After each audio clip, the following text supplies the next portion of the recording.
Hello guys, I hope you are fine today. So this is your Dr. Perry again taking you in human physiology. So we've already started looking at circulatory system. So today we'll be covering lecture 2 of the circulatory system. So basically today we'll be looking at the electrical activity of the heart and the electrocardiography. The electrocardiography is called the Ecg and sometimes is also referred to as Ecg. So in this class, we are going to have an introduction. So we're just going to have an introduction and then we'll have the conductive system of the heart. And you know to say we've already covered this in lecture 1, but since today we are discussing the electrical activity of the heart, we can't run away from the conductive system of the heart. So we're going to discuss it here again. So there is no harm in us revising it because that is going to reinforce your understanding of physiology. Then we're also going to look at the basis of excitability. You know to say the myocardium is a skeletal, it's a muscle cell. So the myocardium is a muscle cell. So because all muscle cells are classified as excitable cells or excitable tissues. Why? It's because they are able to propagate action potentials. So a myocardial cell is an example of excitable cell. So we're going to look at the basis of excitability of the myocardium. And then we're also going to discuss the normal ECG or EKG. So within the ECG, you have some waves, you have segments, you have intervals. So you need to know how those waves comes about. So you need to understand the basis of excitability for you to appreciate the Ecg tracing. So we are going to look at the electrical activity of the heart that has been presented on a graph. That's why it's called Ecg. So all that you appreciate. So this lecture 2, we have objectives. So at the end of this lecture 2, the main thing you need to understand the electrical properties of the heart or the electrical activities of the heart. So you should be able, by the end of this class, to describe the conductive system of the heart, to describe the basis and the principles of excitability of the heart, and also to be able to describe the normal ECG pattern. So what is the normal ECG? Because from the ECG, we are also able to pick up some cardiac arrhythmias. So when you're having a normal cardiac rhythm, what does the ECG comes out? How does it come out on the tracing? Then sometimes when you have abnormalities with regard to the electrical activities of the heart, then you're going to have abnormal rhythm of the heart, which are called cardiac arrhythmias. Then that will change the picture on the ECG. So from the ECG, you are able to pick up certain diseases. So you can come up with diagnosis just by looking at the ECG. So you need to understand the normal ECG. Then later on, we'll look at the recording of the ECG and the cardiac arrhythmias that we'll discuss later on, maybe in lecture 3. So let's start by looking at the excitability in the conductive system of the heart. Excitability in the conductive system of the heart. So what you need to know is that the heart has got its own intrinsic nervous supply. So even if you denervate the heart, it can work on its own because it has got its own pacemaker cells, it has got its own conductive system. So even without the effect of the central nervous system, if you denervate the heart, you are able to find that the heart will function independently of the central nervous system. That's why a person is able to do a heart transplant. Why? It's because even if you denervate the heart, it can function as long as the myocardial cells will stay alive. Once they are alive, then they can still contract. Okay, so like I said, what you need to know is that if the heart is removed from the body and all neuroinnervation are severed, it will still continue to beat as long as the myocardial cells remain alive. So as long as the myocardial cells are alive, they will still continue contracting and relaxing. So the automatic nature of the heartbeat is referred to as automaticity. So the automaticity is just the automatic nature of the heart. It's able to function on its own because there's got this automaticity. So you have pacemaker cells, a conductive system that can stimulate this cell to contract, and then you can have a heartbeat even when the heart is denervated. So many regions within the heart have been shown to be capable of originating action potentials and functioning as pacemakers.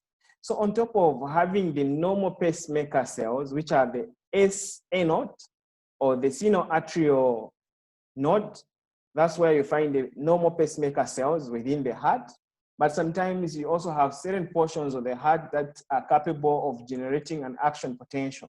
So for instance, the AV node, the atrioventricular node, is also capable of generating its own action potentials. Then even the bundle of His and also the Purkinje fibers, they can generate their own action potentials.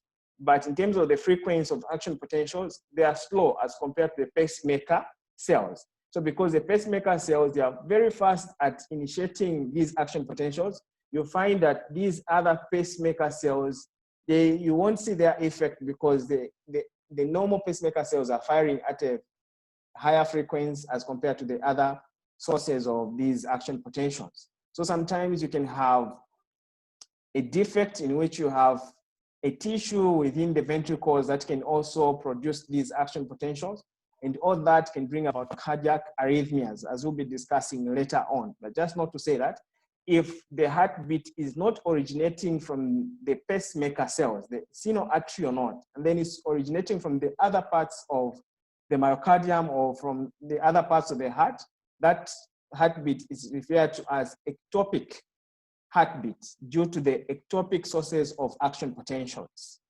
So the normal pacemaker of the heart is the SA node.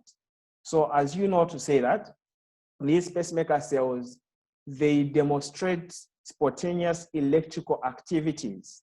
So these spontaneous electrical activities, this function is regarded as pacemaker cells, the pacemaker cells. So within the normal heart, you have the sinoatrial node, like I've already said. This sinoatrial node is located in the right atrium. So in the right atrium, near the opening of the superior vena cava. This is where you find the SA node. So you can see from this diagram here, this is the superior vena cava. It's opening into the right atrium. So where you have the opening of the superior vena cava, so somewhere here, you can appreciate the SA node, the sinoatrial node. These are the pacemaker cells that will initiate the action potential.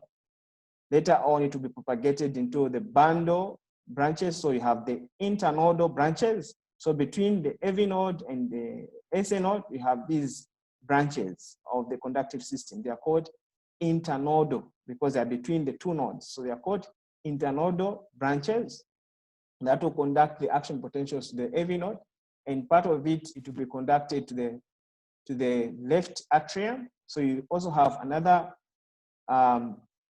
conducting system or a bundle of cells that are conducting this action potential to the left atrium, and that one is called the Backman's bundle. But sometimes you know to say that these atria are somehow connected because we have gap junctions. So once one cell is stimulated, the two atria will be stimulated to contract at the same time because of a lot of gap junctions.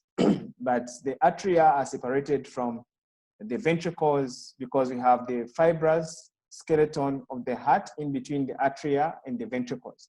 So that will prevent movement of action potentials from the atria myocardium to the ventricular myocardium because of that fibrous tissue that is found between the atria and the ventricles. So the only way the action potential will get to the atria is via the conductive system. So from the internodal fibers, it will go to the AV node, and then it will go to the bundle of His.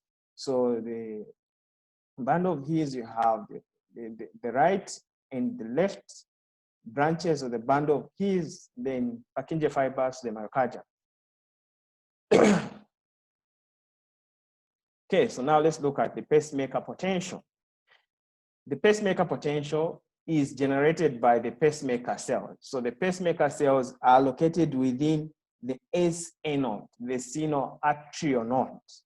So at the sinoatrial node, you have special types of cells, which are called the pacemaker cells, that will set the pace at which the heart is going to contract for you to have the heartbeat. So these pacemaker cells, they have unstable resting membrane potential. Remember, most of these other cells like the myocardium, the nerve cell, the neurons, the other muscle cells like smooth muscle cells, skeletal muscle cells, they have a stable resting membrane potential. But the pacemaker cells, they have unstable resting membrane potential. So this membrane potential is changing between negative 60 millivolts to negative 40 millivolts. So somewhere in between here, you have the generation of pacemaker potential. So you find that the membrane potential starts depolarizing from negative 60 millivolts towards negative 40 millivolts. The negative 40 millivolts is the threshold potential at which the pacemaker cells are going to fire an action potential. So if the depolarization fails to reach the threshold potential, it won't fire an action potential. But if the depolarization is approaching the threshold potential, as long as it touches the level of the threshold potential, then there are more channels that will open that will result into an action potential. So the channels that are responsible for the pacemaker potential, within these pacemaker cells, you have special channels, which are called slow calcium channels or slow sodium channels. So these two channels, the slow calcium sodium channels, they will allow influx of sodium and calcium. So once calcium is entering the cells and sodium is also entering the cell, it will bring about depolarization. Remember the concentration gradient of these electrolytes. You have more calcium outside than inside of the cells. Then you also have more sodium outside of the cells than inside of the cells. So if these slow channels are opening, they'll allow slow influx of sodium and calcium into the pacemaker cells. That will bring about depolarization. So once this depolarization reaches the threshold, then an action potential will be fired. Why? It's because at the threshold potential, there are fast sodium and calcium channels that are opening, and they are sensitive to that threshold potential. So they are called sodium, calcium, voltage-gated ion channels. So once the threshold potential is stimulated, then they will open, then they'll allow rapid influx of sodium and calcium that will bring about the upstroke of an action potential or the rapid depolarization of an action potential. This action potential now will be propagated by the conductive system to the AV node, bundle of His, Purkinje fibers to the myocardium for contraction. Okay, so this information I've already shared with you, but just for formality, let's just go through the PowerPoint. So the pacemaker potential. The cells of the SA node do not maintain resting membrane potential in the manner of resting neurons, skeletal muscle cells. So they are different from these neurons and skeletal muscle cells because the neurons and skeletal muscle cells, they have stable resting membrane potential, which is maintained by sodium potassium ATPase pump. But the pacemaker cells, they have unstable resting membrane potential, meaning that it's always changing. There's always depolarization as a result of the slow influx of calcium mainly, and also a bit of sodium. That will bring about a depolarization to the threshold and then to fire an action potential. So instead, during the period of diastole, the SA node exhibits a slow spontaneous depolarization called the pacemaker potential. So the membrane potential begins at about negative 60 millivolts and gradually depolarizes to negative 40 millivolts, which is the threshold for producing an action potential in these cells. So the negative 40 is the threshold. Once you depolarize the membrane potential to negative 40, then there will be an action potential because this threshold potential is the key to an action potential. So it's either you depolarize to the threshold potential, you have an action potential, or you fail to depolarize to the threshold potential, then you won't have an action potential. So it's either you have an action potential or you don't have it at all. So this is all or none law of propagation of action potentials. So this spontaneous depolarization is produced by the diffusion of calcium through the opening in the membrane called the slow calcium channels. So you have these slow calcium channels and slow sodium channels that will allow influx of calcium mainly that will bring about depolarization. So at the threshold level of depolarization, other channels called the fast calcium channels open and calcium rapidly diffuses into the pacemaker cells that will now bring about an action potential once you reach the threshold potential. So the opening of voltage regulated sodium gates or channels and the inward diffusion of sodium that results may also contribute to the upshoot phase of an action potential in the pacemaker cell. So you're talking of the upshoot phase of an action potential. So you have calcium and sodium that are responsible for that. So first you have slow calcium sodium channels that will depolarize to the threshold. Then you have now rapid channels for calcium and sodium, mainly sodium, that are opening. That will be responsible for the upstroke of an action potential or the upshoot phase of an action potential. Depolarization is produced by the opening of potassium gates and outward diffusion of potassium, as in the other excitable cells or tissues. So once depolarization to negative 60 millivolts has been achieved, a new pacemaker potential begins, and again, culminating with a new action potential at the end of diastole. So at the end of diastole, another action potential, pacemaker potential will start.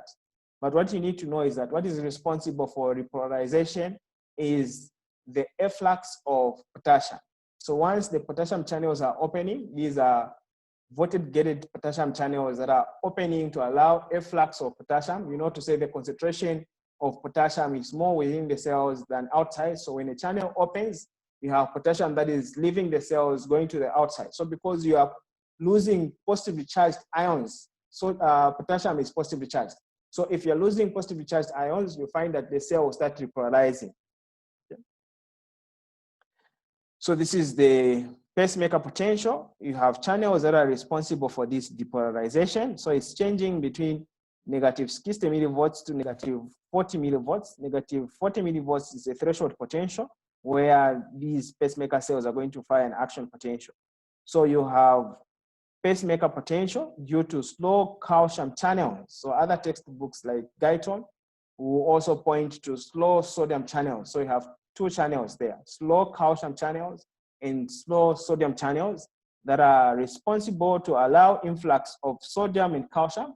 You know, to say these electrolytes are positively charged, they are cations. So if they are moving into the cell, it will bring about depolarization. So if this depolarization reaches the threshold potential, then there will be opening of fast calcium channels and fast sodium channels that are sensitive to the threshold potential. Then this will bring about the upstroke of an action potential. So you can see here, you're going to have rapid depolarization. Then at the peak of an action potential, you have opening of potassium channels. So these potassium channels, when they open, they will allow efflux of potassium. So potassium will start leaving the cells. Then the membrane potential will start repolarizing back to the resting membrane potential of these pacemaker cells, which is unstable. Okay, so it's basically the same information in this diagram. So you can see the slow influx of sodium potential, or the slow influx of sodium that will bring about pre-potential, and this pre-potential is the pacemaker potential that will depolarize to the threshold, then it will fire an action potential. So you have depolarization here as a result of rapid influx of calcium and sodium. Then you have opening of potassium channels. Then you have outflux of potassium that will bring about depolarization. Then it will repolarize back to the unstable membrane potential. So you can see another pacemaker potential starting here. So it will depolarize to the threshold and then to fire. So this action potential will stimulate the myocardium to contract. Then later on, you have another one that will stimulate another heartbeat, another one that will stimulate another heartbeat, so that you have about 70 to 75 heartbeats within a minute because of the frequency at which the pacemaker cells are firing the action potentials. So the conducting tissue of the heart. So like I said, we discussed this in lecture 1. So I'll be very fast and won't waste much time. So you know to say you already have the SA node, the AV node, bundle of His, the bundle branches, the right and the left bundle branches, and then the Purkinje fibers that is communicating with the myocardium. So action potentials that originate in the SA node spread to the adjacent myocardium cells of the right and left atria through the gap junctions between these cells. So the myocardium or the atria, they have a lot of gap junctions. So once the SA node fires an action potential, it will stimulate those myocardium around the pacemaker cells. Then this action potential start moving from one cell to another cell via the gap junctions. So the two atria will be stimulated at the same time. So they will contract almost at the same time.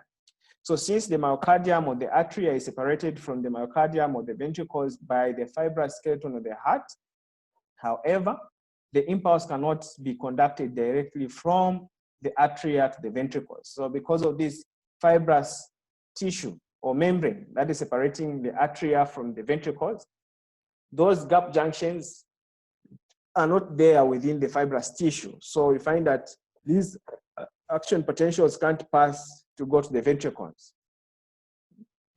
So the only way the action potential will pass is via the conductive system. So remember, you have the AV node, and the bundle of His is the one that will penetrate this fibrous tissue. Then it will form the bundle branch, the right and the left bundle branch that will conduct now the action potentials to the ventricles.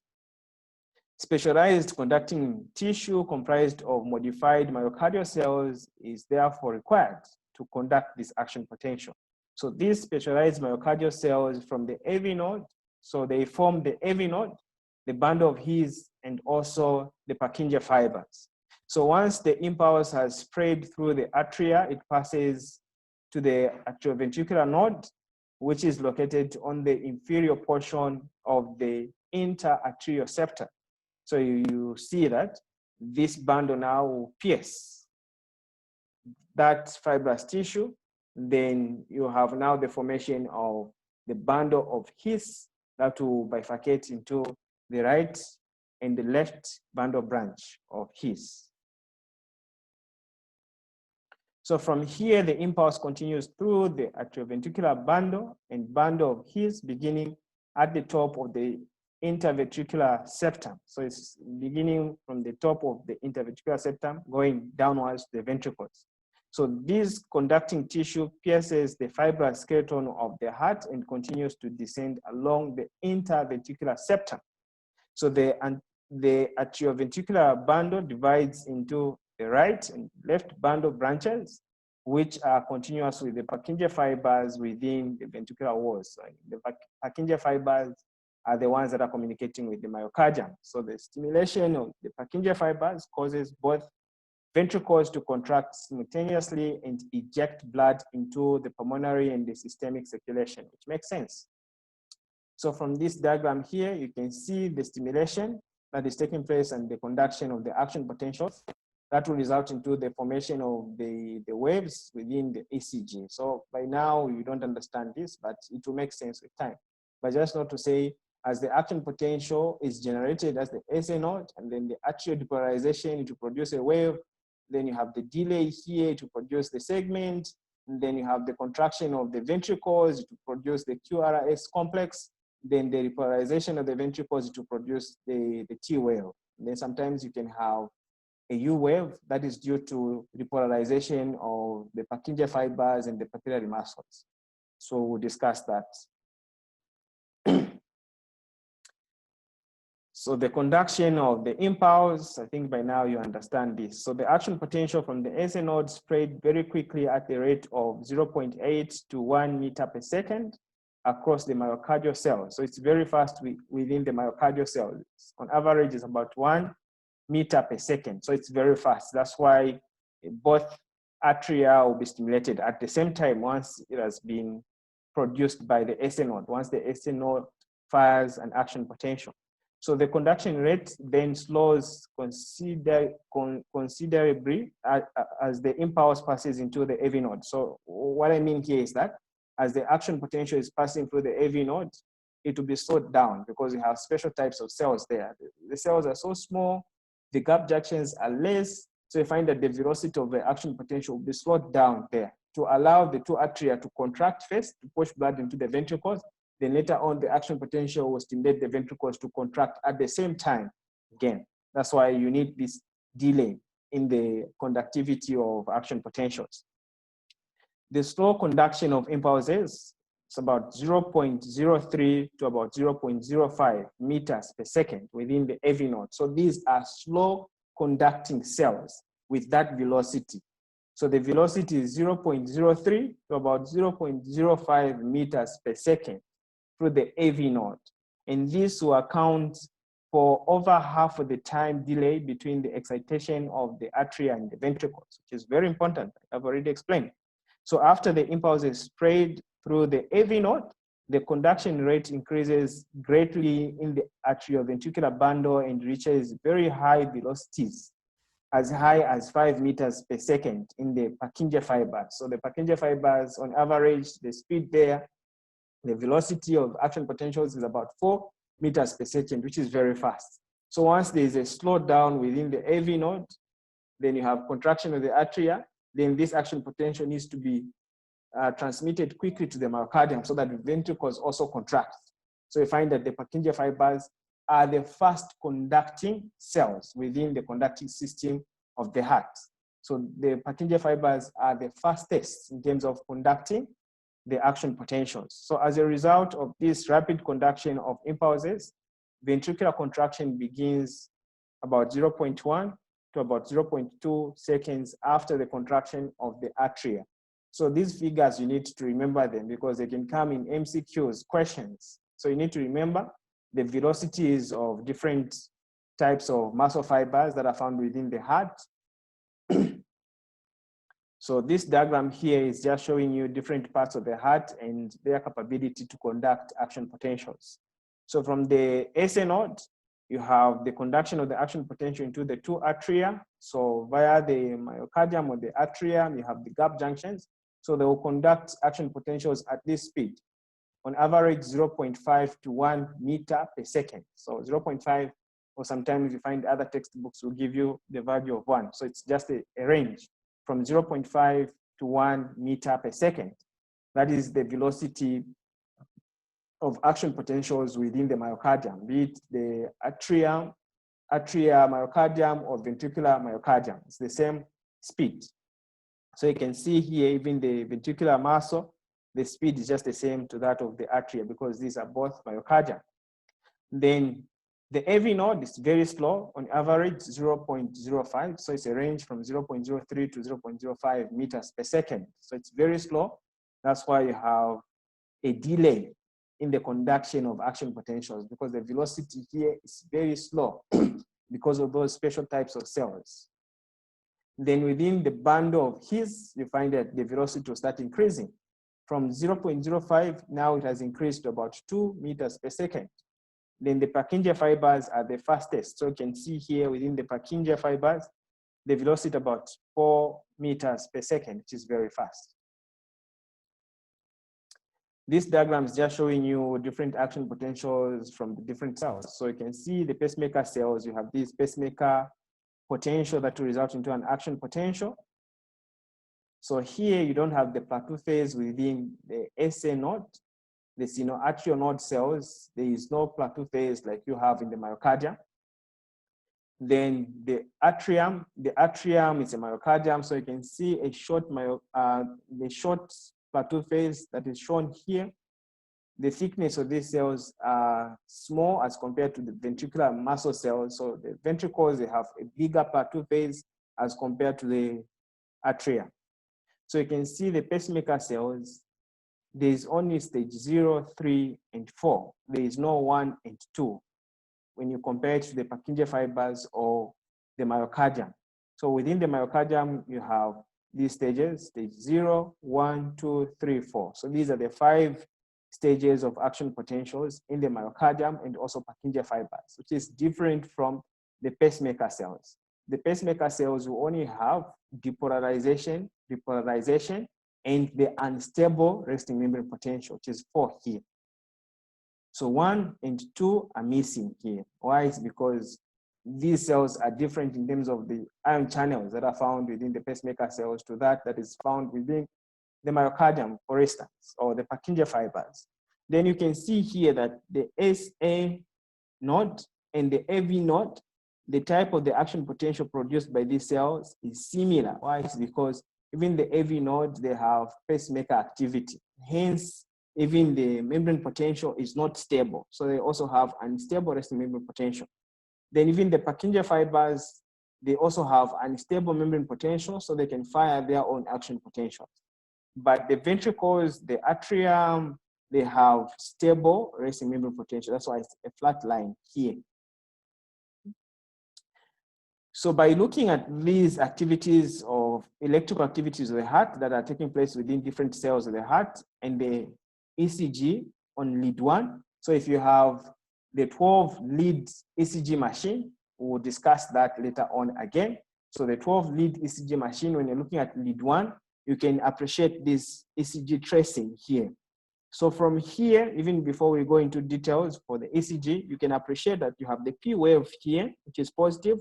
And this P wave is mainly as a result of depolarization of the two atria. So you can see from the atrium here, you have this depolarization before you look at depolarization. This depolarization is the one that is responsible for the production of the P wave in the ECG machine or ECG tracing.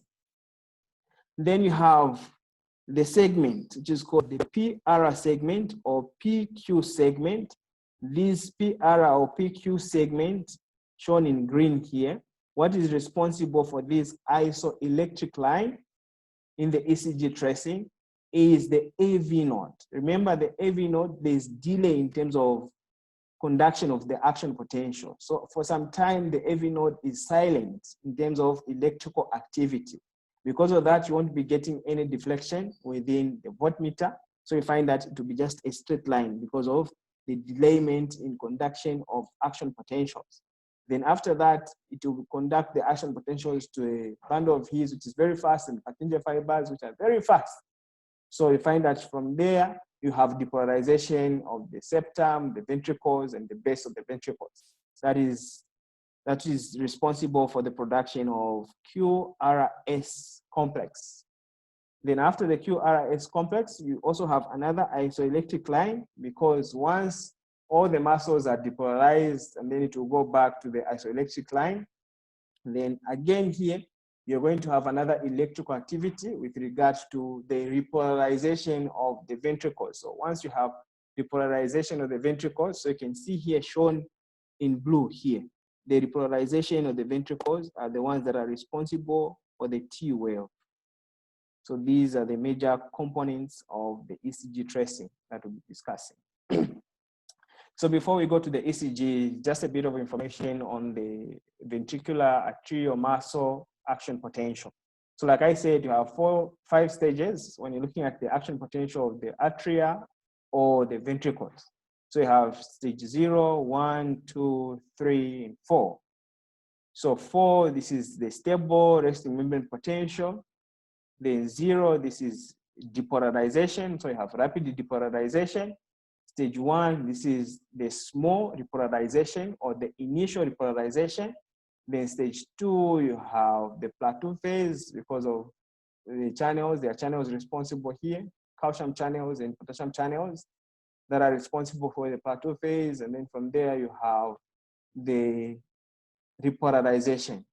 So the repolarization, you have potassium channels that are responsible. Then after repolarization, it will go back to the resting membrane potential, which is stage 4. Okay, so the 0 stage or phase 0, this is a depolarization. So remember, the cell is polarized. So this polarity, sometimes the cell will start losing the polarity due to gaining of positively charged ions. So this change in the polarity of the cell is called depolarization.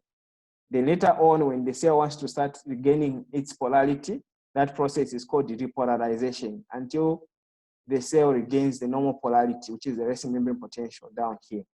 So within phase 0, this is depolarization. It's due to opening of fast voltage gated sodium channels. So at threshold, you have opening of fast voltage gated sodium channels that will bring about influx of sodium. And this influx of sodium will cause rapid depolarization.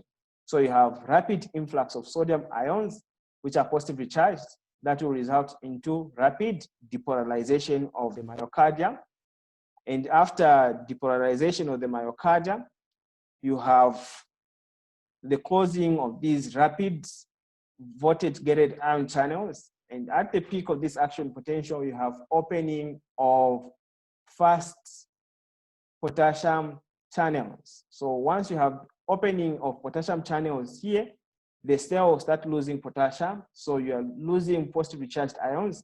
Then the cell will start undergoing repolarization. So this is a small repolarization.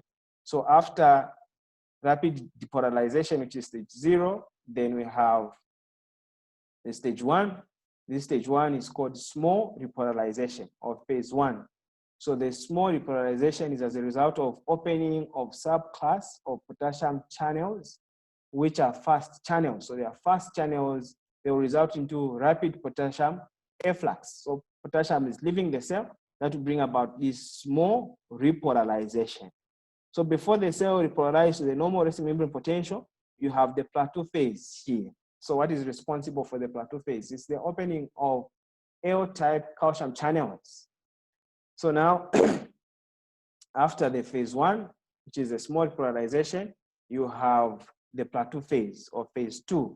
So the plateau phase, you find that the absolute refractory period in myocardium is elongated. Why? It's because of the opening of the calcium channels. So the duration of the plateau phase is about 250 milliseconds, which is different from a normal neuron. A normal neuron will have this phase, which is about just 1 millisecond. But in cardiac muscle cells or myocardium, it's prolonged. Why? It's because you have the opening of L-type voltage-gated slow calcium channels. So these are slow calcium channels that are opening just after the small repolarization. So once they open here, as you are losing potassium here, you are also gaining sodium because you are losing positively charged ions. At the same time, you are gaining positively charged ions. So there will be no much change in terms of voltage. So the action potential here will become straight, which is called the plateau phase. That's why it's called a plateau phase. So what is responsible here is the opening of slow calcium channels and also closure of the fast potassium channels. Then once you have closure of these fast potassium channels, then you have the influx of sodium, the influx of calcium that will bring about the plateau phase. So in general, during the plateau phase, you have efflux of potassium and influx of calcium. Then that will balance up the voltage, so it becomes straight, the plateau phase. There will be no much change in the potential, membrane potential. Then after that, you have stage 3 or phase 3, which is called depolarization. This is due to opening of typical slow voltage-gated potassium channels. So you have now opening of slow voltage-gated potassium channels that will allow efflux of potassium. So you'll still be losing potassium here because the calcium channels have closed at this time. So the membrane potential will start now repolarizing. So this potential will start repolarizing towards the resting membrane potential of the cells. Then after this repolarization, then finally you have the resting membrane potential. And what is responsible for maintenance of resting membrane potential? By now you know that it's the sodium potassium ATPase pump. So you have the resting membrane potential as phase 4 here. What is responsible to maintain that is sodium potassium ATPase pump. So it's responsible to reverse the electrical gradient of these ions. So you know to say that the concentration gradient, you were pumping potassium to the outside and then you are also pumping sodium into the cell at some point. So you need to reverse the concentration gradient of those ions. Because if it's not reversed, if the cell doesn't recover, it can't respond to another action potential. So you can see that the absolute refractory period here is elongated because of the plateau phase. This is the reason why the cardiac muscle cells can never be tetanized like the skeletal muscle cells and an F cell. So an F cell can be tetanized, skeletal muscle cells can be tetanized, but cardiac muscle cells can never be tetanized. Why? It's because you have the plateau phase. At this plateau phase, you have the absolute refractory period, to which it's the a state in which the myocardium cannot be stimulated again until it recovers. So that will allow the function of the heart. If you have external source of action potentials, if the heart is already stimulated, it's not going to respond. So it will give ample time for it to contract, to pump blood. Okay, so coming to the actual contraction of skeletal muscle cells. So we did this in skeletal, in muscle physiology. So this is the contraction of cardiac muscle cells, the myocardium itself. So I'm not going to waste time here because we already covered this in muscle physiology. So you need to know that there is excitation that is brought in by the conductive system, excitation of the myocardium. Once the myocardium are excited, there will be opening of plasma membrane L-type calcium channels, the same channels that are responsible for the plateau phase. When the action potential is having the plateau phase, there's influx of calcium. That influx of calcium will bring about the mechanical response of the myocardium, the contraction of the myocardium. So you know to say that this calcium that is moving into the myocardium, it can go and bind to troponin C. At the same time, it can also go and bind to the ryanodine receptors that are found within the sarcoplasmic reticulum. So within the sarcoplasmic reticulum, we have the ryanodine receptors. So in the T system, the sarcotubular system, you have dihydropyridine receptors that are opening due to an action potential that will allow influx of calcium. This calcium that is entering now, it can go and open the ryanodine receptors that are found within the sarcoplasmic reticulum so that you mobilize this calcium into the cytosol or the cytoplasm of this cell, or the sarcoplasm if you want. So once you have an increase in the concentration of calcium in the cytosol or the sarcoplasm, it will go and bind to troponin C. So the troponin complex, you have troponin T, I, and C. The troponin C is a binding site for calcium. So calcium will go and bind to the troponin C. It will cause change in shape of the troponin complex that will move the tropomyosin away from the actin binding site, myosin binding site on actin. So once the tropomyosin moves away from the myosin binding site on actin, so the binding sites will be exposed. So now actin will be able to interact with myosin. So the myosin-actin interaction is the one that will bring about myocardial contraction. So that information you know already. So this myocardial contraction is the one that will facilitate now the pumping of blood into the arterial systems. So this pumping of blood is what we call the heartbeat. So you have the heartbeat due to the contraction of the heart. Okay, so this is the same process that I've already explained. So you have the sarcotubular system. So you have within the T system, you have the dihydropyridine receptors. When you have this action potential that is coming from the adjacent cells via the gap junction, or is coming from the conductive system of the heart, so it will move along the sarcolemma of these cells, and then it will go and stimulate the dihydropyridine receptors within the T system. That will result into opening of the dihydropyridine receptors because they are voltage sensitive. That will bring about influx of calcium. This calcium will go and bind to the ryanodine receptors. Opening of the ryanodine receptors will result into mobilization of calcium into the sarcoplasm. This calcium will go and bind to the troponin C, moving the tropomyosin away from the binding sites. So once the binding sites are exposed, then you're going to have myosin-actin interaction. That will bring about shortening of the sarcomere, hence myocardial contraction. So as the myocardium are contracting, then they will pump blood out of the ventricles into the arterial system. So you're talking of the aorta and the pulmonary trunk that will now move the blood to the rest of the body and also to the lungs. Okay, so this diagram is just here for you to appreciate the plateau phase, that is the one that is responsible for elongation of the absolute refractory period. So because of this elongation of the absolute refractory period, you find that these cells can never be tetanized.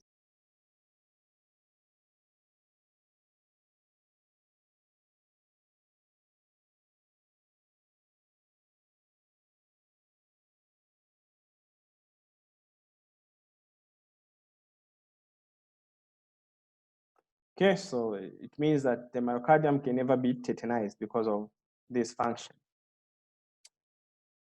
Okay, so we proceed. So this is just a clinical box for you to appreciate. So sometimes you can have issues with the conductivity of the myocardium, the conductivity of action potentials via the conductive system to the myocardium. So if you understand how the action potentials are moving, there are certain drugs that can be used to take advantage of this pathway of action potentials and also the initiation of action potentials to regulate maybe the heartbeat, sometimes to control cardiac arrhythmias.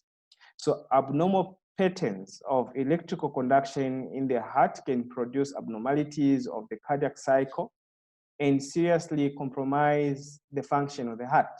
So these arrhythmias may be treated with a variety of drugs that inhibit specific aspects of cardiac action potentials and thereby inhibit the production of or conduction of impulses along the abnormal pathways. So sometimes you can have abnormal pathways. So if you know how these action potentials are conducted, so if you can inhibit the conduction of these action potentials in these abnormal pathways, then you can control some of the cardiac arrhythmias. So there are a group of drugs that can be used to treat cardiac arrhythmias.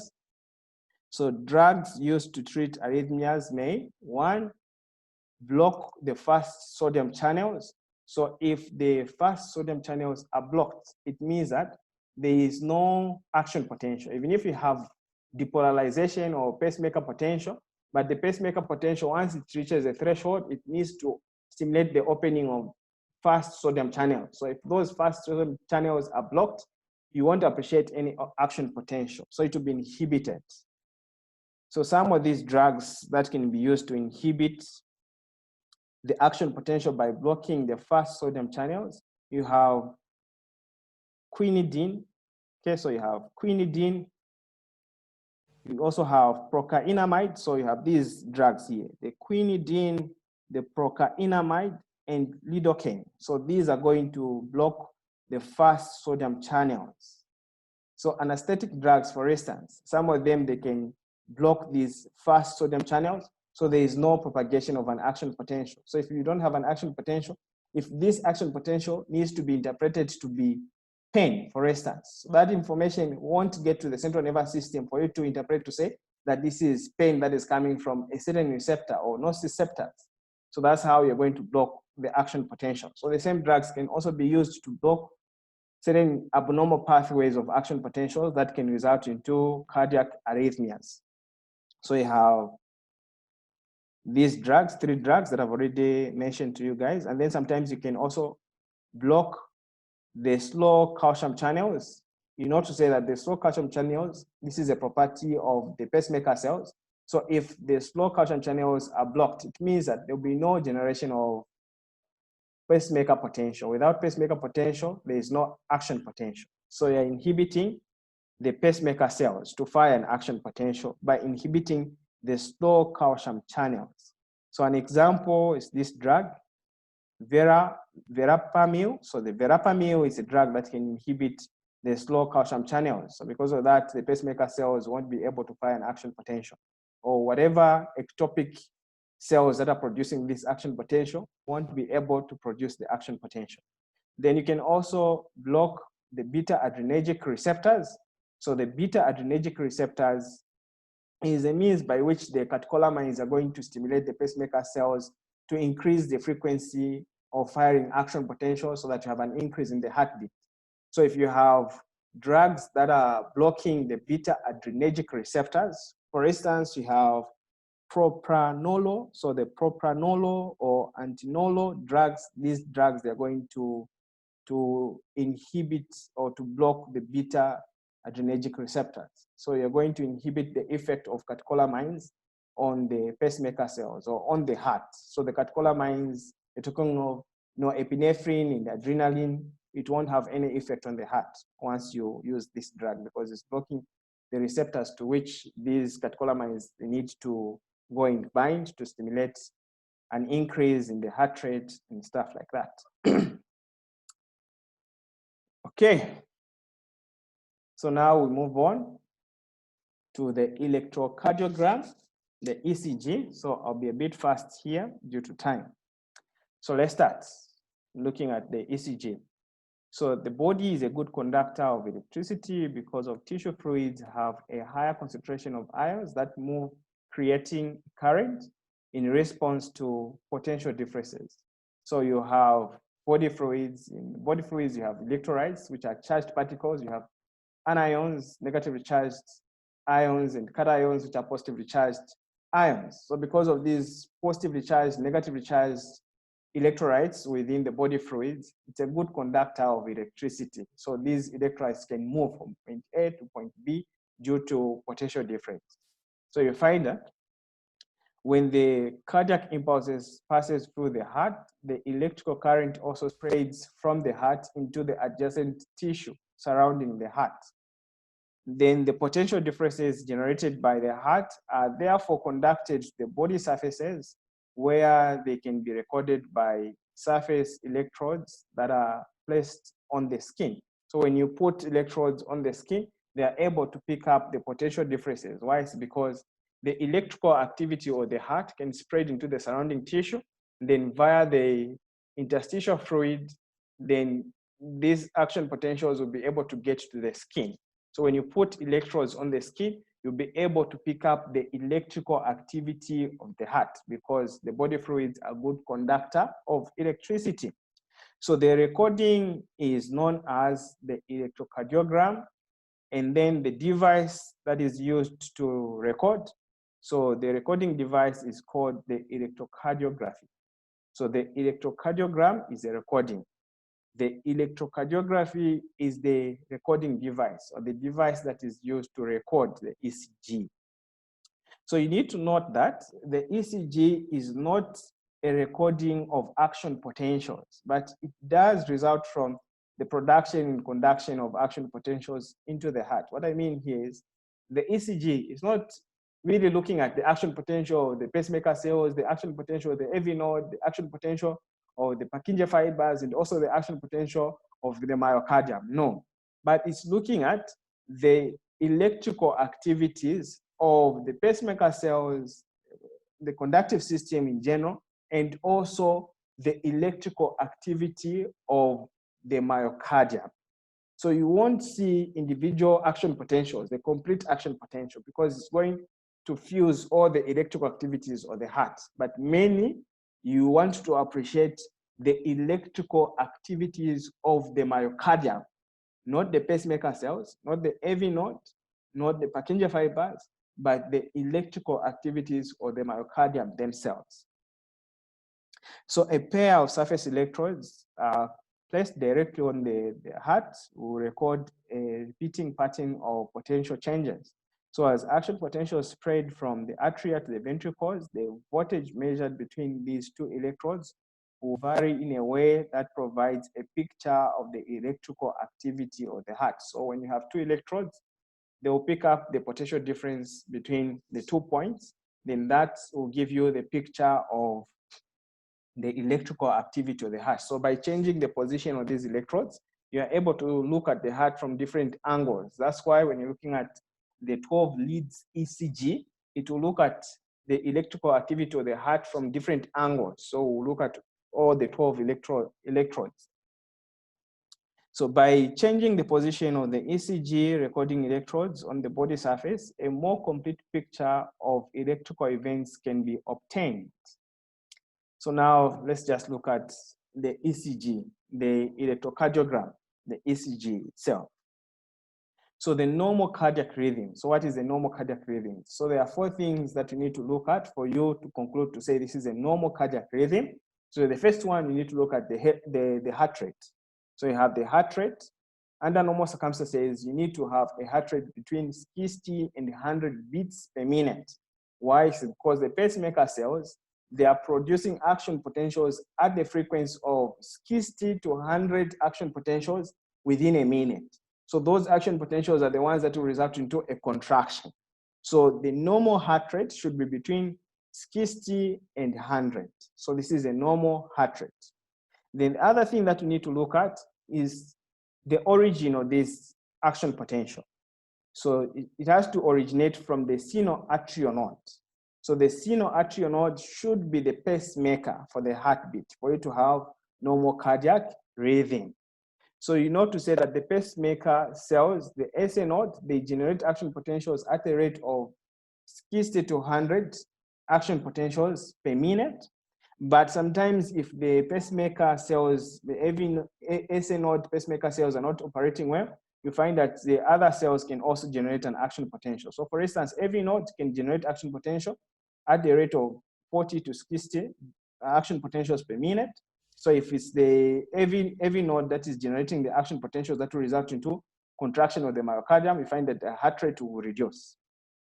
The Purkinje fibers and also the ventricles, they can produce between 15 to 30 action potentials per minute. So if the AV node is also not operating very well, you find that the heart rate will also reduce even further. Why? It's because the Purkinje fibers in the myocardium, they don't generate fast action potentials. Okay, then the other thing that you need to look at for you to conclude that it's a normal cardiac rhythm, the propagation of cardiac impulses should be through the normal conduction pathway. So it has to be through the normal conduction pathways. SA node, AV node, bundle of His, bundle branches, Purkinje fibers, then to the ventricles. That's the normal pathway for these action potentials. Then the last thing you need to look at, the normal cardiac impulses, there has to be within the normal velocities. So normal cardiac impulses, velocity in the pathway. So you should have the normal velocities of these action potentials. They are not increased, they are not reduced, but they are within those normal acceptable ranges. So if you have all these four, then you have a normal cardiac rhythm. So like I said, the propagation of cardiac impulses should be through the normal pathway. So you have the SA node, AV node, the bundle of His or the atrioventricular bundle, and then you have the left and the right bundle branches, and then Purkinje fiber. So this is the normal pathway. So if the pathway is starting from here and then going this way, then it's not a normal cardiac rhythm. If the pathway is just starting from here going downwards here, it's normal. It's not a normal cardiac rhythm. So it has to start from here, going all the way to the ventricles like that. Then in terms of the velocities of action potentials, they should be within the normal range. So you can see here the SA node, the speed should be, the conduction speed or rate should be 0.05 meters per second. The arterial pathway is 1, even the ventricular pathway is also 1. The AV node, it's very slow, like we've already discussed, 0.05. Then the bundle of His should be 1. The Purkinje system is about 4. So this is the fastest in terms of conducting all these action potentials. So as the action potential is moving within these cells, you should have the normal velocities. If it's reducing or increasing, that can result into cardiac arrhythmias. So it's not considered as the normal cardiac rhythm. Characteristics of normal electrocardiogram. So just the normal ECG. What should the normal ECG should have when you're looking at the tracing of the ECG? What should you look out for? So the normal electrocardiogram is composed of a P wave, QRS complex, and the T wave. So the QRS complex is often, but not always, the 3 separate waves. So this QRS complex is a combination of 3 waves. So you have the Q wave, the R wave, and the S wave. So when you're looking at the ECG tracing, this is what you're going to look at. This is just a normal ECG tracing. So you should have the P wave, the QRS complex, the T wave, and sometimes you can also have the U wave. So right now, this is not making sense. So we're going to discuss how these waves come about and the segments, how they come about, and also the intervals. Okay, so let's start so that we make sense of the ECG tracing now. So the principle that you need to understand. So this is the mechanism that you really need to understand for you to appreciate the ECG. So I'll take my time here. I'll be slow enough for everyone to understand. So the principle that you need to know is that you have that wave of depolarization. And then you also have a wave of repolarization. Remember, as the action potentials are being propagated, you have depolarization and repolarization taking place. So what you need to understand is when you have a wave of depolarization that is approaching the positive terminal. Remember, we said when you want to record the electrical activities of the heart, you need to have at least 2 electrodes that are connecting, or maybe you press the electrodes on the body surface, on the skin. So you need 2 points. So if you have 2 points, one of the electrode is negative electrode, the other one is a positive electrode. And these electrodes are connected to the voltmeter. So the voltmeter is the one that is going to measure now the potential difference across the 2 points. So let's say you have 1 point, which is a negative electrode, and another point, a positive electrode, that are connected to the voltmeter. And this voltmeter, if there is no potential difference, it will be at 0. Then if there is potential difference, it can deflect to the positive values or to the negative. So you have negative or positive due to these electrons that are attached to the skin. So if you have a wave of depolarization that is moving towards a positive electron, you're going to have a positive deflection. So you're going to produce a positive wave.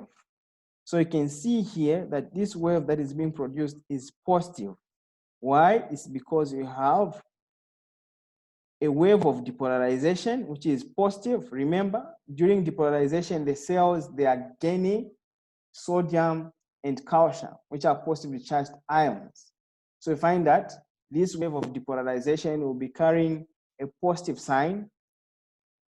So this vector, or the wave of depolarization, as it's moving towards the positive electrode, you're going to have a positive deflection. So it's going to produce a positive wave, as you can see here. Then if you have a wave of depolarization that is moving away from the positive terminal, but is moving towards the negative terminal. So in short, if you have a wave of depolarization moving towards the negative terminal, so you know to say negative, negative to repel. So you're going to have a negative deflection. So you can see here that you have a negative deflection. So if you have a negative deflection, the type of the wave that will be produced, it's a negative wave. So this straight line is the isoelectric line. So you don't have electrical activities here. But when you have this movement, a wave of depolarization approaching the negative terminal, then you have a negative deflection. Then if you have a wave of repolarization, this is different now. A wave of repolarization, it means that the cells, they are losing potassium, and potassium is positively charged. It's moving to the outside of the cell. So it means that the cells are becoming more of electronegativity. Because the electronegativity of the cell is increasing, the wave of repolarization is carrying a negative sign. So this vector of repolarization is carrying a negative sign. So when this wave of repolarization, which is negative, is approaching the negative terminal, you're still going to have a positive deflection. Wave of repolarization with a negative sign approaching the negative terminal, you're going to have a positive deflection. So it will produce a positive wave. Then if you have a wave of repolarization with a negative sign here approaching the positive terminal, you're going to have a negative deflection. So these are the basics of ECG that you need to remember always for you to appreciate the tracing of the ECG. So like I said, if you have a wave of depolarization approaching the positive terminal, you have a positive deflection. If you have a wave of depolarization approaching the negative terminal, you have a negative deflection. So you're going to produce a negative wave. If you have a wave of repolarization approaching the negative terminal, you're still going to have a positive deflection. Then if you have a wave of repolarization approaching the positive terminal, a wave of repolarization approaching the positive terminal, you're going to have a negative deflection. So with that in mind, let's look at this machine. This is just a simple Ecg machine. So you can see you have electrodes that are connected to the skin here. They will pick up the potential difference. So you have the pen or the Ecg that is going to draw your tracing here within the graph paper of the Ecg. Then you have the positive terminal and the negative terminal. So you can see here you have the positive terminal that is connected to the skin, then to the Ecg machine. Then you also have the negative terminal that is connected to the skin and to the machine, and then you have the earthing down here. So this pen is the one that is going to deflect. So let me just use a drawing for you to appreciate this.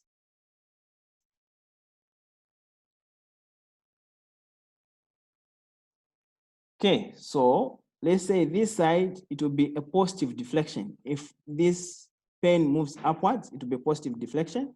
If it moves downwards, it will be a negative deflection. So I hope you remember those vectors and how we are going to have a voltmeter deflecting to a positive or negative to produce a positive wave and a negative wave. Okay. So we proceed. So here you can see that you have the positive terminal and the negative terminal. So you can have a positive deflection or a negative deflection. So how that is going to come about, you will know. So you have the heart here, and this heart you have the conductive system. So we're talking of the electrical activities of the heart that is presented on the graph. Then at the same time, by now you remember the conductivity in terms of the velocity of the action potential as it's moving from the different parts of the conductive system and then to the myocardium. So let's start.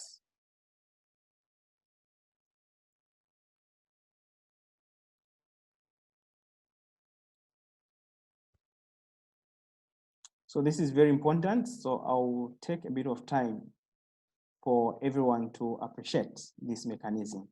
So by now, what you need to understand, we said if a wave of depolarization, which is positive, is approaching, so here you have a negative terminal, here you have a positive terminal of the electrodes. So we said if a wave of depolarization is approaching the positive terminal, you're going to have a positive deflection, and then it will produce a positive wave. So you're going to have a positive deflection. So it will be positive, the deflection here, that will produce a positive wave. Then we also said, if you have this same terminal, if you have the same vector of depolarization is moving away from the positive terminal, is approaching the negative terminal. So now the movement is in this direction. So we said, once you have a wave of depolarization that is moving towards the negative terminal, here it's positive. So if positive is moving towards the negative terminal, what you're going to have, it's a negative deflection on the voltmeter. Then you're going to have a negative wave. Then if you have a wave of repolarization, so you still have your negative terminal and the positive terminal here, then you have a wave of repolarization. So this wave of repolarization is moving towards the positive terminal. So remember, the wave of repolarization is negative. So if this wave of repolarization, which is negative, is approaching the positive terminal, what you're going to have here is a negative deflection. So you're going to have a negative deflection that will produce a negative wave. Then if you have the same terminal, negative terminal and positive terminal here, then you have the wave of repolarization moving in this direction now, which is opposite. So you have this wave of repolarization, which is negative. So if the negative wave of repolarization or the vector of repolarization is moving towards the negative terminal, we say that you're going to have a positive deflection. So it's going to produce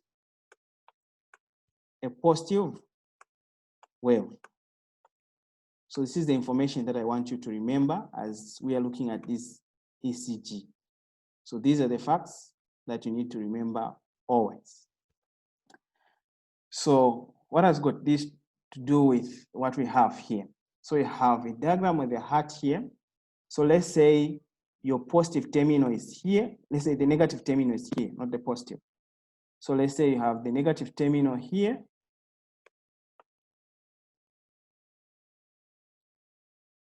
So let's say we put the negative terminal here and we put the positive terminal somewhere here. Yeah. So you have this negative terminal, then you have the positive terminal. Then you want to appreciate the potential difference across these 2 points by looking at the activities, the electrical activities of the heart. Remember, we said once you have these electrical activities of the heart, they can spread to the nearby tissues, and via the body fluids, they can move to the body surfaces. So these electrodes will be able to pick up the potential difference once you have the electrical activities of the heart. So the first electrical activity of the heart, you have the SA node. So the SA node is going to fire the action potential. So this is where you have the first electrical activity of the heart, the SA node. So this first electrical activity of the heart, once the SA node fires an action potential, it will start moving into the myocardium. So this myocardium, we're talking of the 2 atria. So you can see the vectors of these action potentials. So if you get the average vector, you have a vector that is moving in this direction towards the AV node. So this is just the average vectors of the depolarization of the atria. So remember, you have a lot of these waves, but when you take the average, to be moving in this direction. Remember, this is a wave of depolarization, so it will have a positive sign here. So when you look at this, you have this wave that is moving away from the negative electrodes, is moving towards the positive electrodes. Because of that, you're going to have a positive deflection, because we said if you have a wave of depolarization moving towards the positive electrode, you're going to have a positive deflection, then it will produce a positive wave. So before you have the electrical activities within the heart, this pen in the ECG, it will be just recording the isoelectric line here, which is straight. It's not picking any potential difference. But once the SA node fires an action potential, then you have the first major electrical activity of the heart that will bring about depolarization of the atria, and this depolarization of the atria will result into this vector, which is positive moving towards positive. So if positive is moving towards positive, you're going to have a positive deflection. So due to depolarization of the atria, you're going to have this pen that will deflect to the positive. So you have a paper that is moving in this direction. So you have the graph here that you're using to record these activities. So you have your paper, the ECG paper, that is moving in this direction. So you can set a speed maybe at 20, 25, maybe millimeters per second, just the speed. So this paper is moving in this direction with this speed. You set the Ecg machine at 25 millimeters per second. So as the paper is moving in this direction, if you have the arterial depolarization, you're going to have a positive deflection here. So this pen will move towards the positive. As this pen is moving towards the positive, it will produce a positive wave. So this wave is as a result of the positive deflection due to the atria depolarization. And you know to say that if the tissue is fully depolarized, so if you're looking at this myocardium, you have different cells here. If this tissue is fully depolarized, it's all positive, then you put your negative electrode and your positive electrode here. If the tissue is fully depolarized, you won't get any potential difference across this tissue.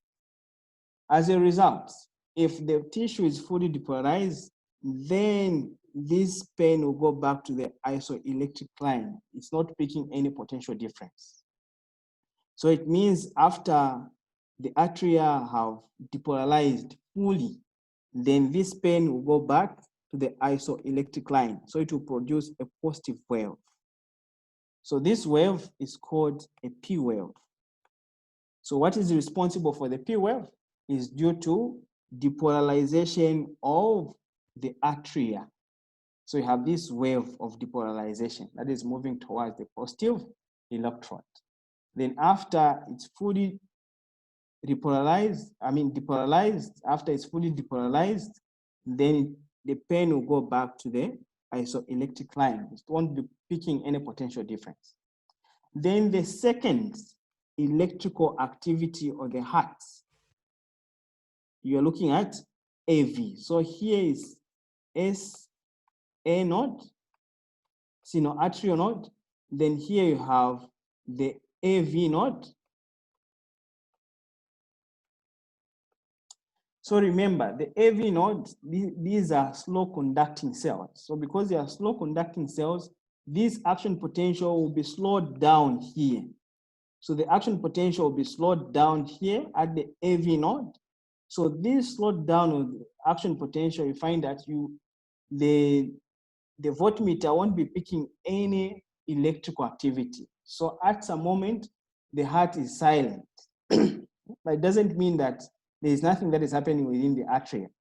So once you have the delayment of the action potential here, the ECG machine won't be picking any activity of the heart. So it will just remain on the straight line. So as the paper is moving in this direction, then the pen is printing a straight line here, or it's drawing a straight line. So this straight line is called the PQ segment or the PR segment. So after the delayment of this action potential, finally the action potential will move into the bundle of His here. Then it will move into the bundle branches. And you know to say that this is a fast conducting system. So it will be very fast here. Then it will move to the bundle branches, the right and the left bundle branches. So here something is going to happen. Remember, you have these branches, which are called posterior branches from the bundle of His. So these posterior branches, from this portion, the bundle of His and the branches, they are covered in fibrous tissue. So as this action potential is moving here, it's not propagated to the myocardium surrounding this tissue. But here, where you have the posterior branches here, you find that these branches, they can communicate with the myocardium here. So once the action potentials reaches the posterior branches of these fibers, then it will stimulate the septum. So there will be septal stimulation. So this is now the third electrical activity of the heart within the septum. So the septum, it will be stimulated from this side, from the left side going to the right side. So the action potential will start from the left side going to the right side. So the wave of depolarization will be moving in this direction as these muscles are depolarizing. So you have a lot of vectors of depolarization, but the average vector to be into this direction. So you have this average vector due to depolarization of the septum. So this vector is also positive. It's depolarization vector. So this positive vector, it's moving towards the negative terminal. It's moving away from the positive terminal. And what will happen here? We said you're going to have a negative deflection. So here you're going to have another wave that will deflect to the negative.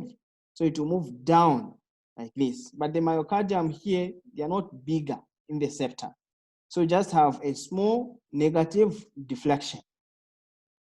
After that, it will go back to the isoelectric line. But because the conductivity of action potential here, it's very fast, it's not going to draw a straight line, which is called the isoelectric line. Why? It's because the conductivity of action potentials here is very fast. So these action potentials now will move via the bundle branches, and then they'll move to the Purkinje fibers. So you have these Purkinje fibers. So you see here that the Purkinje fibers, they are going to stimulate first the endocardium, then going to the epicardium. So the depolarization of the endocardium going to the epicardium. So the wave of depolarization of the atria, the ventricles, the major depolarization of the ventricles is starting from the inside going outside, starting from the endocardium to epicardium. So you have the overall wave or vector that is pointing into this direction. This is the depolarization of the ventricles. So this depolarization of the ventricles, it's positive. But remember, so this is number 3, this is number 4 that is happening here. The major depolarization of the ventricles. This is electrical activity number 4. So the major depolarization of the ventricles, it's very fast because the myocardium here, they are thicker. So once you have this depolarization of the ventricles, they are going to produce a bigger vector. So this vector is very big. So you're going to have a rapid positive deflection because remember, you have a positive vector moving towards the positive electrodes. So you're going to have a positive deflection. So you have positive moving towards positive, you have a positive deflection producing a positive wave. So from the isoelectric line here, you're going to have a rapid depolarization because this is very big muscle. So even the deflection will be stronger. Then after all the myocardium here, the major myocardium have depolarized, they'll be all positive. Once they are all positive, then the electrodes won't be picking any potential difference. Then this pen will drop back to the isoelectric line, which is 0. So it will drop back to isoelectric line, producing this wave. Then after that, the other electrical event that will take place is the depolarization of the base of the ventricles. So the base of the ventricles, they will depolarize in this direction. So this will be the wave of depolarization, more from outside going to inside. So this will be the depolarization of the base. So because you have this depolarization of the wave of the base, you're going to produce the overall vector, which is moving in this direction. So remember, this vector is a vector of depolarization, is still positive. So this wave, the positive wave, is moving towards the negative electrode here. Because of that, you're going to produce, when positive moving towards negative, you're going to get a negative deflection. So you have this positive moving towards negative, you get a negative deflection, and then you produce a negative wave. So here you're going to produce a negative deflection. So this pen will deflect to the negative. So because the base, you don't have bigger muscles within the base here, so you have just a smaller deflection to the negative. Then once they are all depolarized, they are all positive, it means this pen will go back to the isoelectric line. So, but when you compare the depolarization of the base and the depolarization of the base and the depolarization of the septum, you find that the depolarization of the base will be stronger. Why? It's because the base in terms of the diameter of these cells are bigger as compared to the septum. So you have a bigger muscle here compared to the septum, but it's smaller compared to the major ventricles. Because of that, you're going to have a negative deflection wave, which is stronger than that one, which is resulting into the depolarization of the septum. Then when they are all positive, it will go back to the isoelectric line.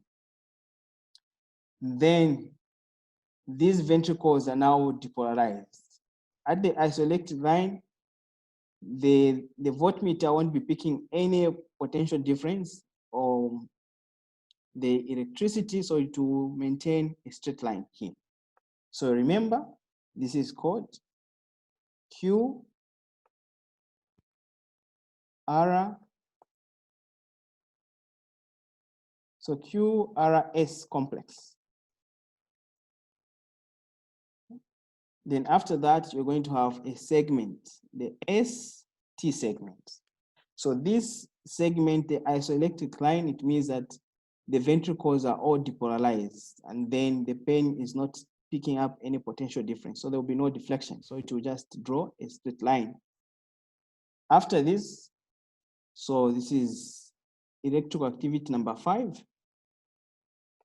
After the electrical activity number 5, you have the electrical activity number 6. So the electrical activity number 6 is the repolarization of the ventricles. So after depolarization, what will follow is repolarization.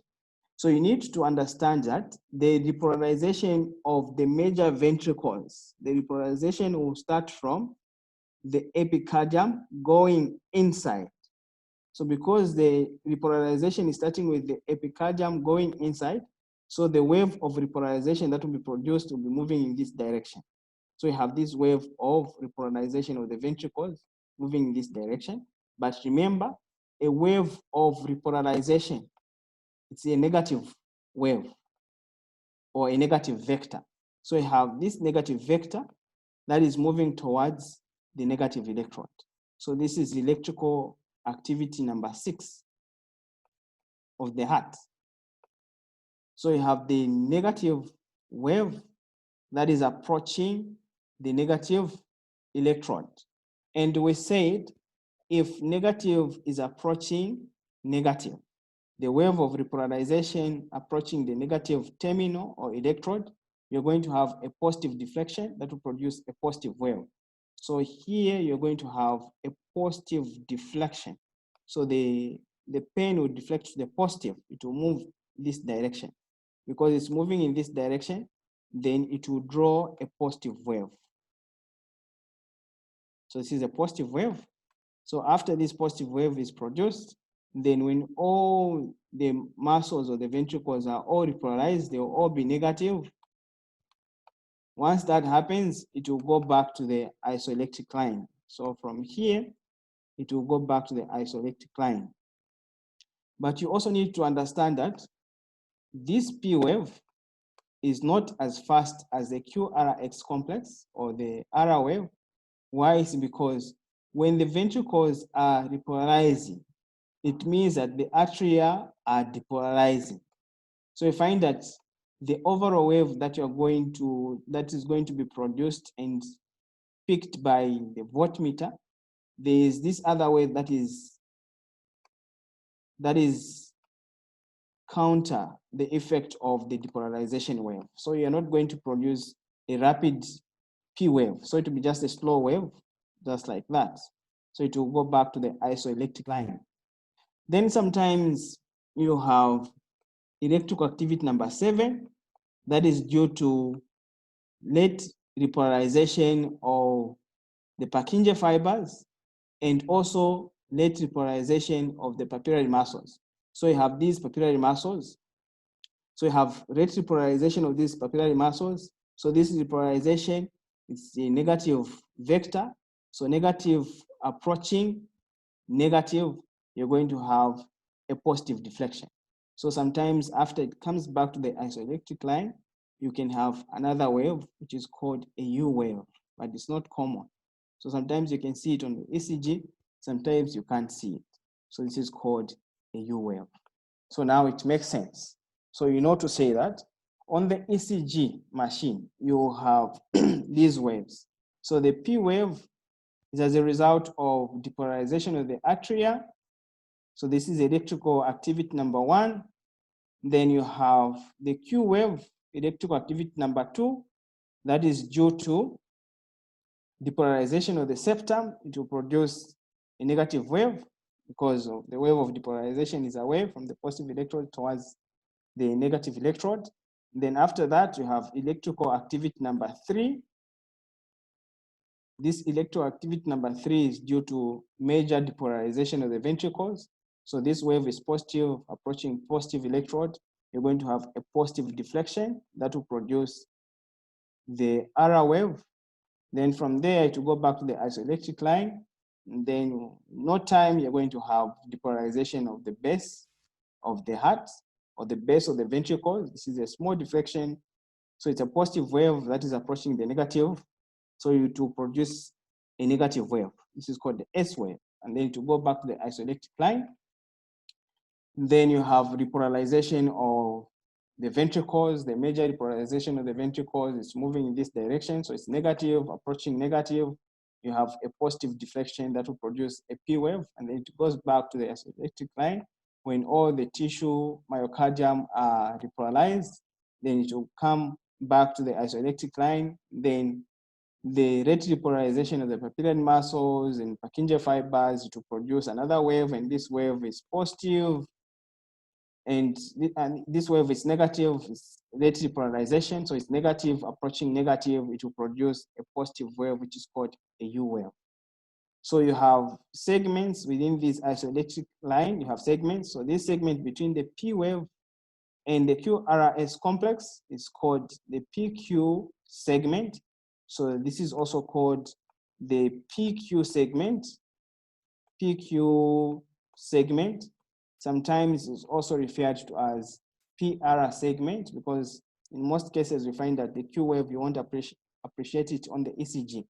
So it's called PR segment. So as a result of nodal delay here that is taking place here, so this is your electrical activity number 2 actually.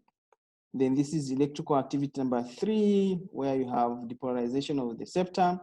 Electrical activity number 4, where you have depolarization of the major ventricles to produce a positive wave. Then from there you have electrical activity number 5, that is due to depolarization of the base of the ventricles to produce a positive wave. I mean a negative wave, because you have the wave of depolarization approaching the negative electrode, so it will produce a negative wave. Then you have another segment here. So this segment is between the S wave and the P. So it's also called the STs. This is a T wave. It's not a P wave. This is a T wave. The P wave is here. So the T wave is as a result of repolarization of the ventricles.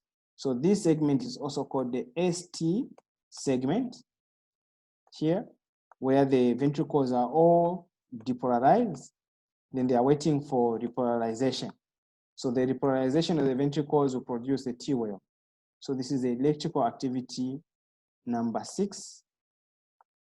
Then when it goes to the isoelectric line, sometimes you can have the late depolarization of the papillary muscles and the Purkinje fibers that will produce a positive deflection. So you will produce a U wave here. Then the combination of waves and segments is called an interval.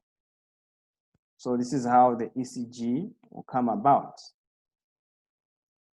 So with this information, at least you are able to understand the ECG, how this wave will form, the positive deflection and also the negative deflection, the positive waves and the negative waves.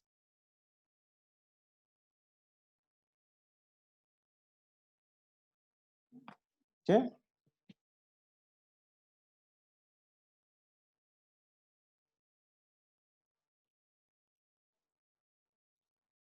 So you can see these waves that are produced here now.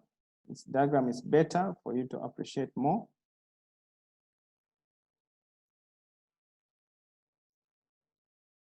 Just get rid of this.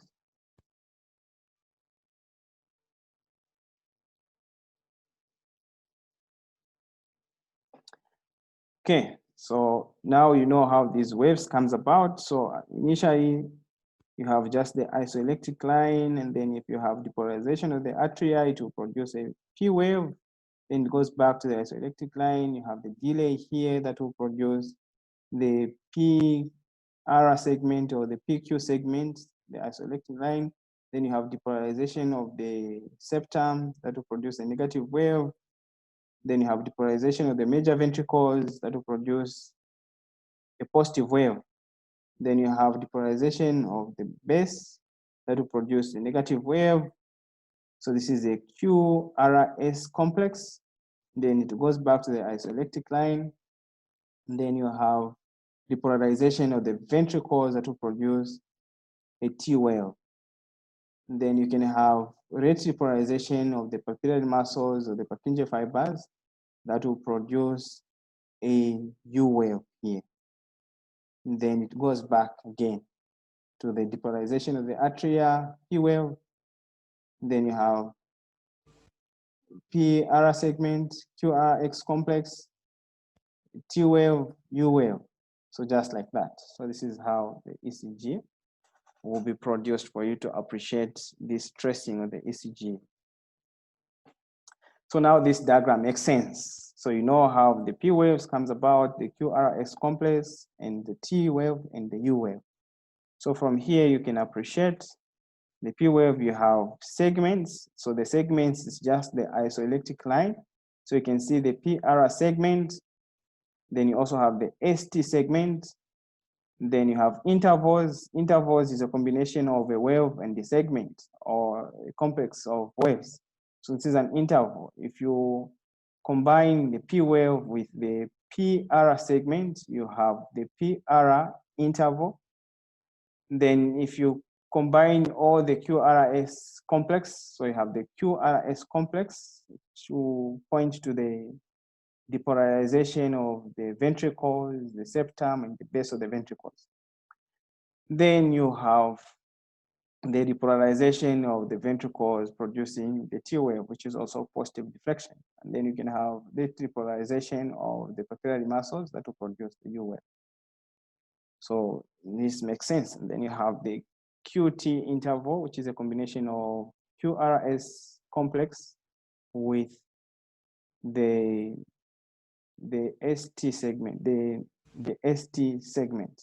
So the ST interval, if you combine the ST interval with the QRS complex, you have the QT interval. Okay, so just a bit of information for each wave. So we have the P wave due to depolarization of the atria. Like I said, the normal origin is the SA node. This is where that action potential is coming from. So normally all the same shape, all followed by QRS complex. So the P waves, they are of the same shape. So when you're looking at different number of P waves, you find that they'll have the same shape. Then they are all followed by the QRS complex. So you need to locate the P wave for you to appreciate the QRS complex. But sometimes in cardiac arrhythmias, you find that there's a missing P wave. Then after the P wave, you have the QRS complex. The QRX complex is a combination of different waves. So you have the Q wave. The Q wave, it's a negative wave that is as a result of septal depolarization. Then you have the R wave, that is the major ventricular depolarization. And then you have the S wave, which is due to basal ventricular depolarization. The duration is between 0.04 to 0.1 seconds. Then if you have prolonged QRS complex, that will point to abnormalities of the conduction and due to bundle branch blocks. So sometimes you can block the bundle branch, it will result into prolongation of the QRS complex. Then you have the T wave that is due to ventricular recovery or repolarization of the ventricles. Then you have the last wave, which is called the U wave. The U wave, there are a lot of theories explaining the U wave. It can be due to delayed repolarization of the Purkinje fibers, then prolonged repolarization of the mid-myocardial cells, which are called the M cells, then the after potentials resulting from mechanical forces in the ventricular wall, and also the repolarization of the papillary muscles. So the repolarization of the Purkinje fibers, polarization of papillary muscles will produce a positive U wave. Then from the waves, you have the segments. So like I said, the segments are the isoelectric lines. So you have the PR segment here. This PR segment is as a result of the AV node. So you have a delay here. So this PR segment is the flat line between the end of the P wave and the start of the QRS complex. So the duration, normal duration should be 0.1 to about 0.2 seconds. So this is the end of the P wave and the beginning of QRX complex. This is called the PR segment. So it should be between 0.1 to 0.2 seconds. That's the duration. Then it will reflect the time delay between the atrial and ventricular activation. The AV node delay and conduction of via bundles to the Purkinje fibers, then also serves as the baseline or the reference line, which is also called the isoelectric line of the ECG curve.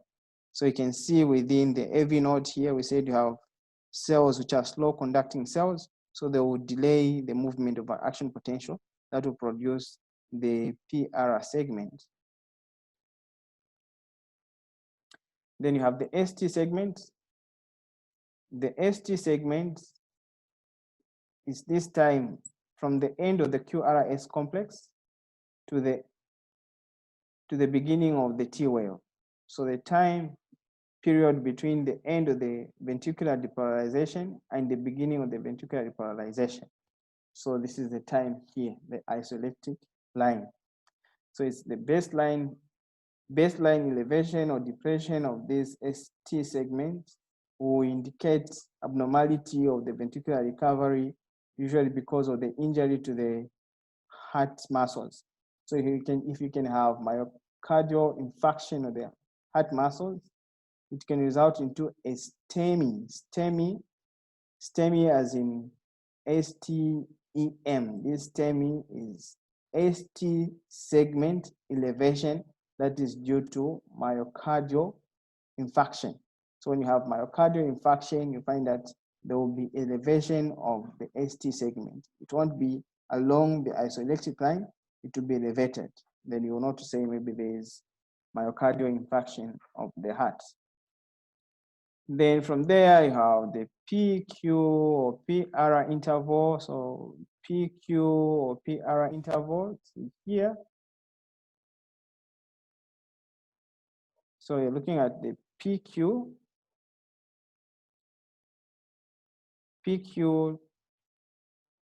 interval, this PQ or PR interval. So it's a combination of the P wave and the PR segment. So this interval is measured from the beginning of the P wave to the beginning of QRS complex. So is the interval between the beginning of the electrical excitation of the atria and the beginning of the excitation of the ventricles, which makes sense. So often this interval is called the PR interval. So you can see PR interval instead of PQ interval. Why sometimes you find that you don't have the Q wave. So sometimes the Q wave can be absent.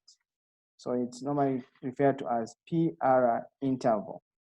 The duration is 0.12 to 0.20 seconds. So if it's prolonged, then that will relate to atrioventricular problem. So if you have atrioventricular problem, then you can have elongation of the PR interval. The QT interval, so you have the QT interval. So this QT interval, the normal range is 0.3 to 0.46. So this is the longest interval. So the QT interval is the total time of the ventricular contraction and recovery. So you can see here that is starting from the contraction of the ventricles or the stimulation of the ventricles to all the way until the ventricles recover, which is the T wave, the recovery of the ventricles or depolarization of the ventricles. So starting from the stimulation to the recovery of the ventricle, this is called the QT interval.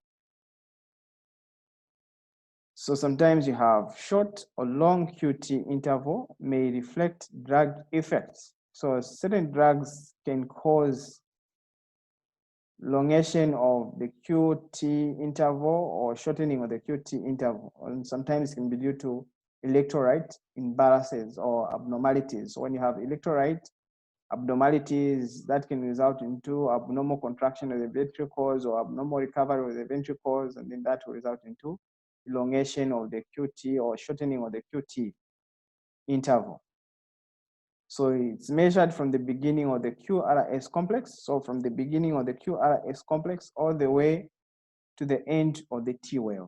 So that is called the QT interval.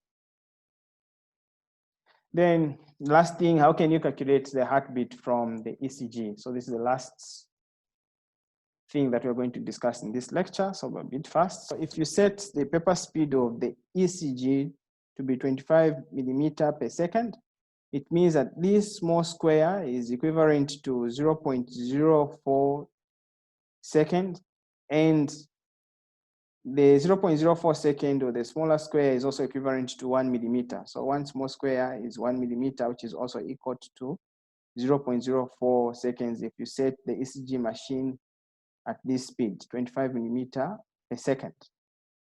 So you have bigger squares. So here they are not shown. So when you're looking at the graph for the ECG, you'll be able to appreciate the bigger squares and the small squares inside the bigger square. So you have the bigger squares. Each bigger square will take about 0.2 seconds. And each bigger square, it has got 10 smaller squares. So you have 10 millimeters. So how can you calculate the ECG from this tracing, for instance? So you're given this tracing. Now you're asked to say, what is the heartbeat for this patient? So how can you do that? There's a formula here, which is very simple to remember. The heart rate is equal to the paper speed on the ECG, the speed that you set, multiplied by 1 minute. 1 minute is 60 seconds, divided by the distance covered by the full heartbeat. So the distance covered by the full heartbeat is determined by looking at the R interval. So if you look at R in the next R here, so this R interval will give you 1 heartbeat. So the distance covered by full heartbeat, you can look at R interval, or you can also look at P interval. So from this P to another P, so this interval is also a full heartbeat.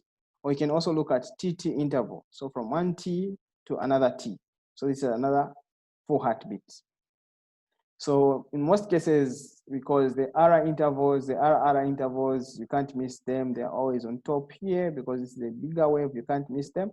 So you can just use R interval to calculate the heartbeat.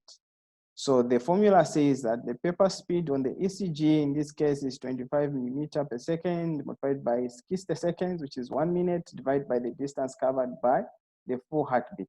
So when you're looking at the small boxes here, from this R to the next R, when you count here, you'll find that there are 20 small boxes. So the 20 small boxes, they're equivalent to 20 millimeters. So how can you calculate that?